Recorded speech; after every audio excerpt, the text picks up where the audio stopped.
such as, you are inappropriate in such and such a way. Your guidance is telling you this thought is not good for you. And you say, well, whether the thought's good for me or not, should I marry this person? And we say, we want you to ask different questions. Rather than what should I do, we want you to follow the thought of your source. And the thought of that source within you is looking for things to appreciate. We know that guidance always sounds like, should I go this way or should I go this way?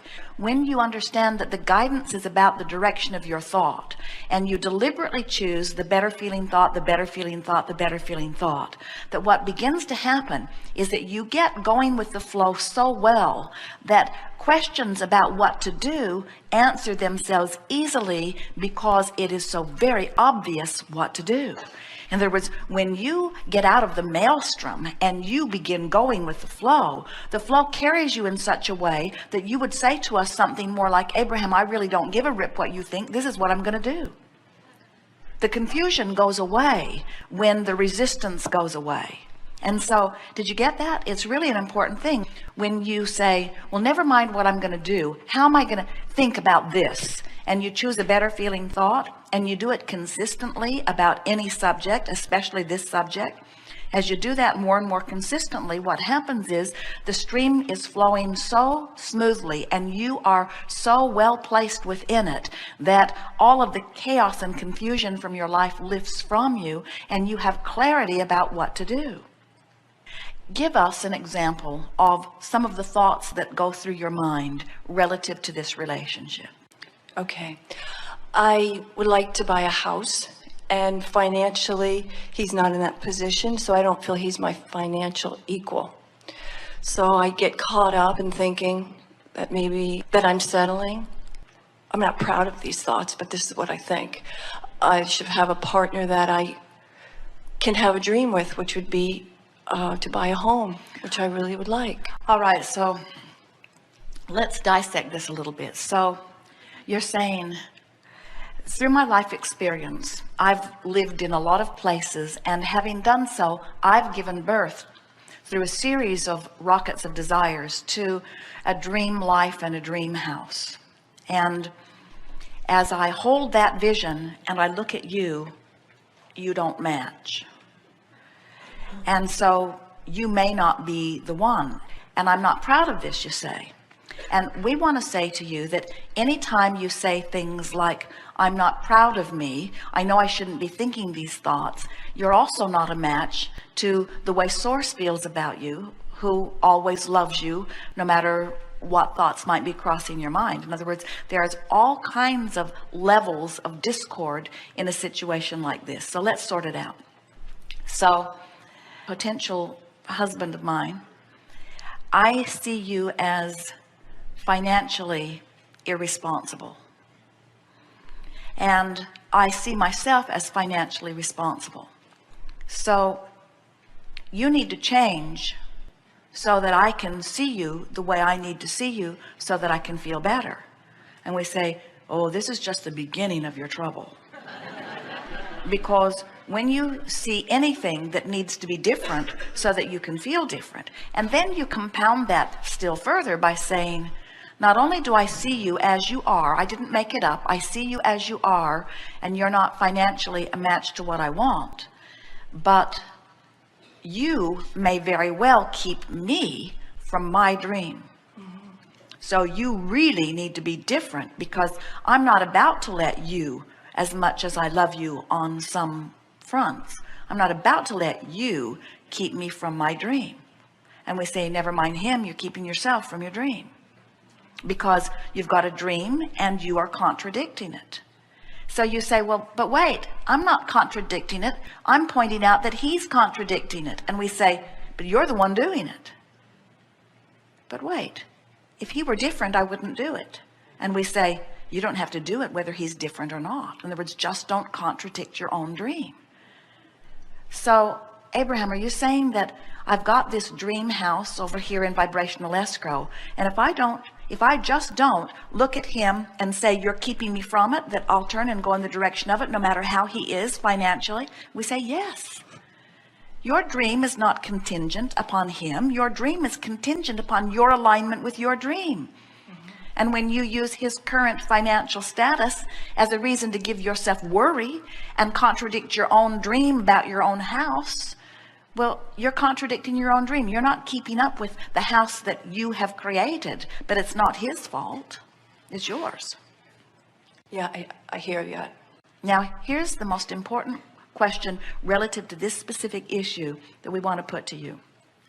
Just relax, it will be clarifying. Do you believe that with or without this person, you have the ability to reach your dreams and goals? Now, the reason we ask this is because if you believe that with or without anyone, that life caused you to put it there and that you have the ability to turn and flow to it, so your success is not contingent upon what anybody else does, that's a very powerful thing to know. But if you believe that you don't have the ability to get it by yourself and you're looking for somebody else to fill in those missing pieces, this is interesting, isn't it? And then you say, oh yeah, I need somebody that does this, this, and this, and you don't do those things, so you may not be the right one. Are you getting what we're getting at? When you are so self-empowered that you know, hey, I'm source energy in a physical body. Life caused me to put all kinds of things in vibrational escrow. The stream is carrying me to those things. I cannot not succeed. In other words, it's not possible for me to not get what I want. I must get what I want. It's set up for my success, and now I know that. So now you and your financial situation, you're a non-issue. So you want to say to your lover, face it, I'm going to be wealthy. I'm going to live in beautiful places. This is what I've got lined up. So if you're all right with that, come on. But that's not what you're saying. What you're saying is, I have dreams that I can't achieve without your support and your hard work and effort. And since I see your hard work missing, then you're probably not the one. And we say, under those conditions, we would agree. But when that's your criteria, when you're saying to your future mates, I've got dreams and I need you to do certain things in order to help me accomplish my dreams, we just want to say it bluntly and boldly. Those dreams have got to be pretty minuscule, paltry, and puny, because that's all action can yield you. But if you've got big dreams and you've got alignment, then you could mate up with someone who had zero ambition, and your dreams would all come true anyway, because your dreams aren't contingent on what anybody else does, only what you do with your vibration. How about that?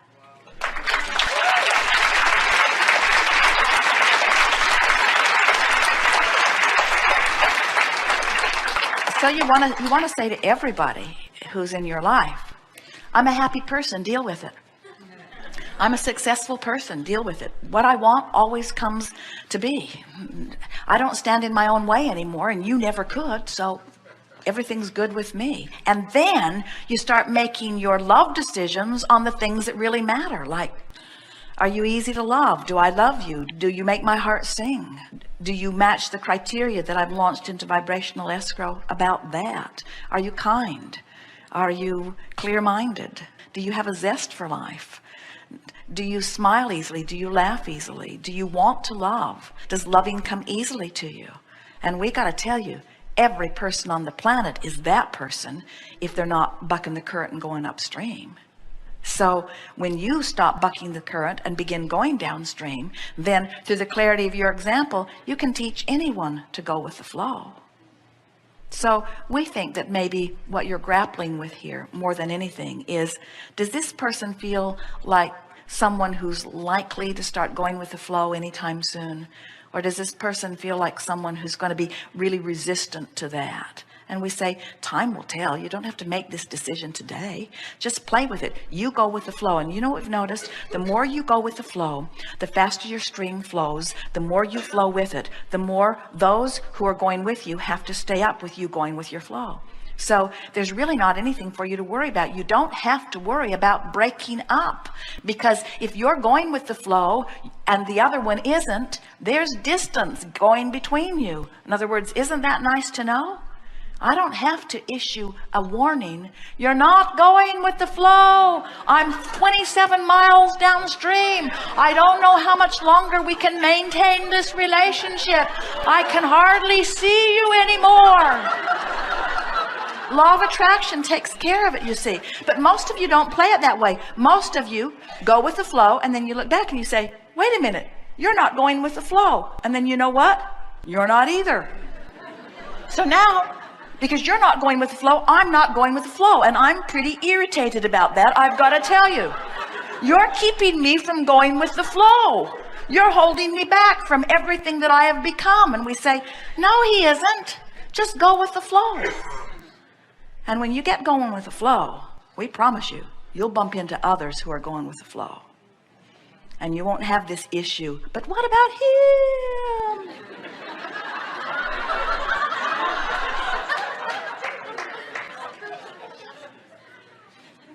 And who knows? When you get going with the flow, he might too. If he were sitting here, he might tell us, I'd go with the flow if it weren't for her. You might. we think we'd be having the identical conversation with him. That's why our work is easy. We only have one answer, and we tell it to everyone. But to answer your question, do I think I could make it on my own? I think I could make a mistake and mess it up, honestly. But we think you could make a mistake. We think you could make a million mistakes. We think you already have, if you're alive. In other words, that's what the contrast is about. But in everything that you do that makes you go, I shouldn't have done that, you launch greater clarity about what you want, and the larger part of you becomes clearer. So we always say, you can't get it wrong. So there can't really be a mistake. You can't get it wrong, and you never get it done. And the reason you can't get it wrong is because it's never done. So as far as we would go along with human idea of mistake is, you can hold yourself temporarily out of the flow. But in the moment you stop doing that, you go with the flow. So no harm done. No harm done. Because the flow doesn't say, we've been flowing and flowing and flowing, and you haven't been going, and now, frankly, we're tired of you. So we're going to flow around you. The flow just flows and never stops flowing, and never stops flowing in the direction of what you want. And you put your boat in any place, but the thing that is important, you put your boat in where you are. You put your boat in where you are, and that's enough. We want to say this in a way that you'll really hear it. It's enough that you're putting your boat in right where you are. And you know why it's enough? Because you don't have a choice. It's got to be enough, because you can't put your boat in anywhere than other where you are. Can you? You can't. You are where you are. So right now you don't have as much money as you want, and you've got dreams about a house, but you're not able to manifest them. And you've got a partner who's so lovely on so many fronts and not so good on some fronts, but you are where you are, you are where you are, you are where you are. So you're putting your boat in, you have no choice. So not only is it enough, it's got to be enough, because it's all you can do. But you do have a choice about whether you complain or expect good things. You do have a choice about whether you worry about the future or look forward toward the future. You do have a choice about whether you beat up on yourself or praise yourself, or beat up on your partner or praise your partner. In other words, that's the choice you've got. Upstream or downstream, that's the only choice you've got. And when you consistently begin to make more and more downstream choices, that means life gets funner, life gets fuller, life gets better. You feel better. Oh, you see these guys in these canoes with the oars, and they're in those raging rivers, and they're just going with the flow. It's not beating them up. In other words, it's like they can't find a river that's too fast for them. And you're that way too. You cannot find a stream that's too fast for you when you learn to let go of resistance and just let the stream carry you. Ah, what a ride that is. That's what you came for. You came for that ride, you see. And so many of you say, oh, I know I came for the ride, but I came for the manifestation at the end of the ride. And we say, first of all, there's no end to the ride. The ride is it. There is no end to the river.